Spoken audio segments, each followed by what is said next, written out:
दुर्दैव आहे आणि मी खूप जड अंतःकरणातून म्हणते की दोन भागात आज महाराष्ट्र खरं तर वाटला गेला.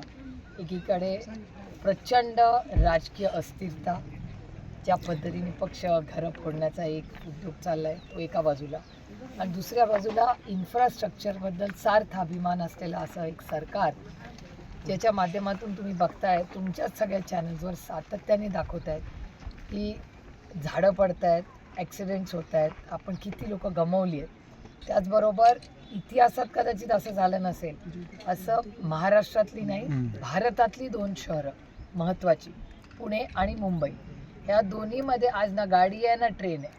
म्हणजे तुम्ही विचार करा, इन्फ्रास्ट्रक्चर आणि पॉलिसी पॅरालिसिस झाला आहे, अशी दुर्दैव हे या राज्यात झालेलं आहे. आणि याच्यात पूर्णपणे महाराष्ट्र भरडला जातो. नाही, एक तर पेपर फुटले, सगळे फुटले, पण आज तर मिसिंग लिंक सुद्धा फुटला. काय सांगा? नाही, मिसिंग लिंकबद्दल तुम्ही ट्विट बघितलं असेल. मला आठवतं आहे की मी स्वतः अडकले होते ट्रॅफिकमध्ये, आणि तेव्हा माननीय मुख्यमंत्र्यांनी सांगितलं होतं की आज नंतर सुप्रिया सुळे कधीच मिसिंग लिंकमध्ये अडकणार नाही.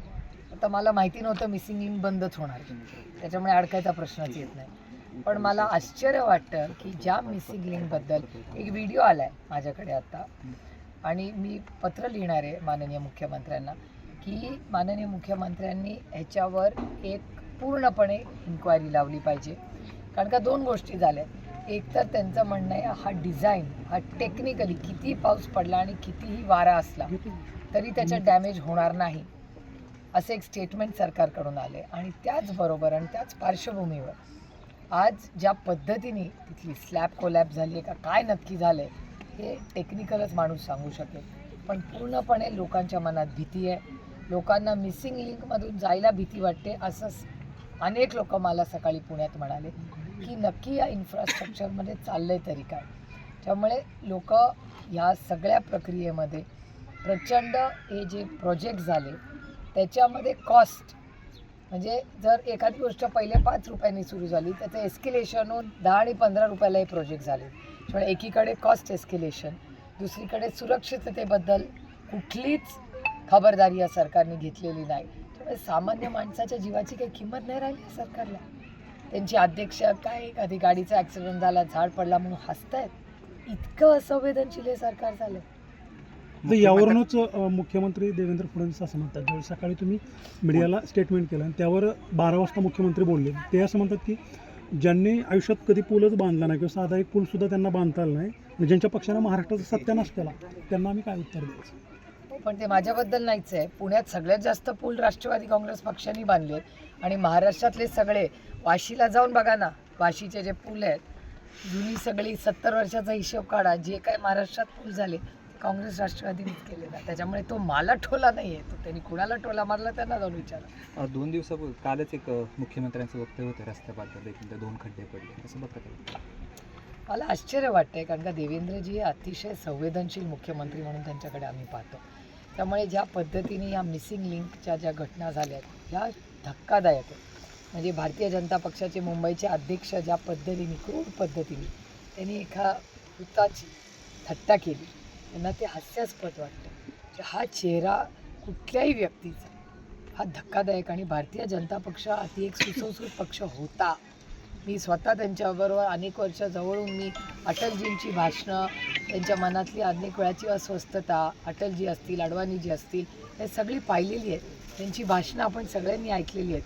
काय झालं आहे म्हणजे तुम्ही विचार करा, ज्या रामाच्या मंदिरासाठी या सगळ्यांनी एवढे कष्ट केले, कष्टांची एवढा मोठा संघर्ष केला, आणि आमच्या सगळ्यांसाठी इथे उपस्थित सगळ्यांसाठीच अयोध्या हे श्रद्धेचं स्थान, किंवा मध्य प्रदेशमध्ये झालेला भ्रष्टाचार, उज्जैन आणि अयोध्या हे आपल्या सगळ्यांसाठीच श्रद्धेचं स्थान आहे. त्या श्रद्धेच्या स्थानामध्ये भ्रष्टाचार जर होत असेल, मर्यादा पुरुषोत्तम राम जे ज्यांनी आपल्याला मर्यादा ठेवायला शिकवलं, असं मर्यादा पुरुषोत्तम रामाच्या देवळामध्ये तुम्हीच दाखवले आम्हाला व्हिडिओ. आम्हाला काय माहिती उत्तर प्रदेशमध्ये काय चाललंय? आम्ही आपली इंदापूर, दौंड, बारामती फिरणारी लोक, आम्ही इथे बसलोय आमचे सुखदुःख एकामेकाला सांगत. इथे शेतकऱ्यांवर एवढा अन्याय होतोय, एवढे मोठे तुम्ही बघताय शेतकऱ्यासाठी आंदोलन रोहित रोज करतोय, किती जणांनी जीव दिलाय, आत्महत्या केल्यात शेतकऱ्यांनी.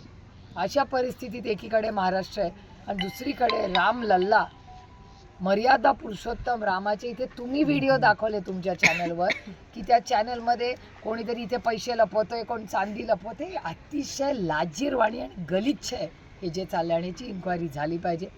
आम्ही सगळेच मिळून, मी इंडिया अलायन्सच्या मीटिंगमध्ये सगळ्याच आमच्या घटक पक्षांना विनंती करणार आहे की अयोध्या ते उज्जैन आमच्यासाठी श्रद्धेचं स्थान आहे. या श्रद्धेच्या स्थानामध्ये जर भ्रष्टाचार होणार असेल तर असल्या पापी लोकांना फाशीची शिक्षा दिली पाहिजे, ही माझी मागणी. सरन्यायाधीशांना तुम्ही पत्र लिहिलं आहे का इंडिया आघाडीच्या नेत्यांनी? काय संदर्भ आहे त्या संदर्भात? नाही, आमचं म्हणणं आहे की ज्या चुकीच्या गोष्टी झाल्यात किंवा वेस्ट बेंगॉलमध्ये ज्या घटना झाल्या त्या सगळ्या आम्हाला योग्य वाटत नाहीत. त्याच्यासाठी आम्ही सगळ्यांनी मिळून पत्र लिहिलेलं आहे.